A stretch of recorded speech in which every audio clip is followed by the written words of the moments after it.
बिहार में चुनावी बिगुल बज चुका है। हर गली, हर चौक, हर नुक्कड़ पर बस एक ही चर्चा है कि कौन है सबसे मजबूत। एक तरफ है राजद के युवा चेहरे तेजस्वी यादव और दूसरी तरफ बिहार के डिप्टी सीएम सम्राट चौधरी। दोनों मैदान में हैं, दोनों दावेदार और दोनों के पास है दौलत, दमखम और राजनीतिक अनुभव का जबरदस्त मेल। आज हम करेंगे एक दिलचस्प तुलना, यानी तेजस्वी यादव और सम्राट चौधरी के हलफनामों की। जानेंगे कि किसके पास कितनी संपत्ति है, कितने मुकदमे हैं और कौन कितना मजबूत खिलाड़ी बनकर उभरा है। बिहार की रणभूमि में शुरुआत करते हैं बिहार की राजनीति के युवा चेहरा तेजस्वी यादव से, जिन्होंने राघोपुर सीट से अपना नामांकन दाखिल किया है। तेजस्वी के हलफनामे के मुताबिक उनके पास कुल 8 करोड़ 1 लाख रुपए की संपत्ति है। 2020 में ये राशि करीब 5 करोड़ 8 लाख थी, यानी 2 करोड़ की बढ़ोतरी हुई है। उनकी पत्नी राजश्री उर्फ रेचल आयरिस के पास लगभग 1 करोड़ 88 लाख रुपए की संपत्ति दर्ज है। तेजस्वी ने अपने हलफनामे में बताया कि उन पर 4 करोड़ 40 लाख रुपए का अनसिक्योर्ड लोन है। आभूषणों में तेजस्वी के पास 200 ग्राम सोना, जिसकी कीमत लगभग 17 लाख है। पत्नी के पास 480 ग्राम सोना, जिसकी कीमत करीब 41 लाख है, और 2 किलो चांदी, जिसकी कीमत करीब 1,07,000 है। और हाँ, उनकी शैक्षणिक योग्यता सिर्फ 9वीं पास है। कहते हैं राजनीति में डिग्री नहीं, जनता का दिल मायने रखता है, और यही है तेजस्वी का असली हथियार। अब जरा नजर डालते हैं बिहार के डिप्टी सीएम और भाजपा के कद्दावर नेता सम्राट चौधरी पर, जो इस बार तारापुर विधानसभा सीट से मैदान में है। चुनाव आयोग की वेबसाइट पर दाखिल हलफनामे के अनुसार सम्राट चौधरी और उनकी पत्नी की कुल संपत्ति 11 करोड़ 31 लाख रुपए है, यानी तेजस्वी से लगभग 3 करोड़ ज्यादा।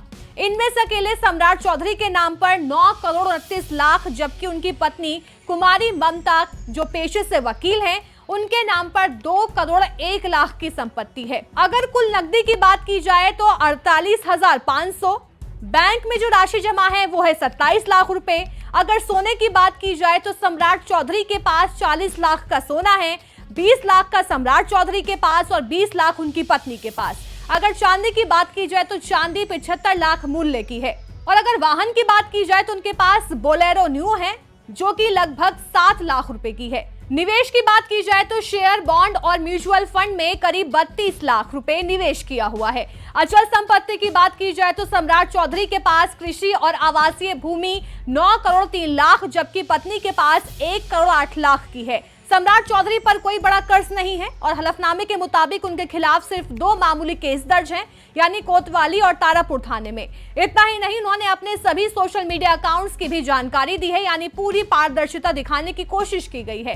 हालांकि उनकी उम्र और शैक्षणिक योग्यता पर विवाद जरूर उठे हैं। प्रशांत किशोर ने आरोप लगाया था कि सम्राट ने 1995 में एक पुराने केस में फर्जी नाबालिग प्रमाण पत्र जमा किया था। हालांकि इस पर अभी तक कोई ठोस सबूत सामने नहीं आया है।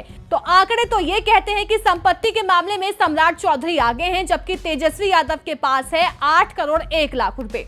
और मुकदमे की बात करें तो तेजस्वी पर 18 केस हैं, सम्राट पर सिर्फ 2 छोटे मामले हैं। शिक्षा में तेजस्वी 9वीं पास, सम्राट का शैक्षणिक रिकॉर्ड अभी भी सवालों में है।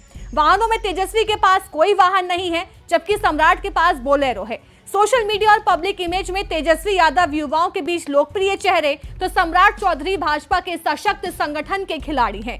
एक तरफ तेजस्वी यादव युवाओं की उम्मीदों का प्रतीक है, दूसरी ओर सम्राट चौधरी सत्ता के अनुभव और संसाधनों से लैस नेता हैं। अब सवाल वही पुराना है, लेकिन सबसे अहम कि कौन जीतेगा बिहार का दिल। राघोपुर और तारापुर दोनों सीटें बन चुकी हैं इस चुनाव की सबसे बड़ी चर्चा।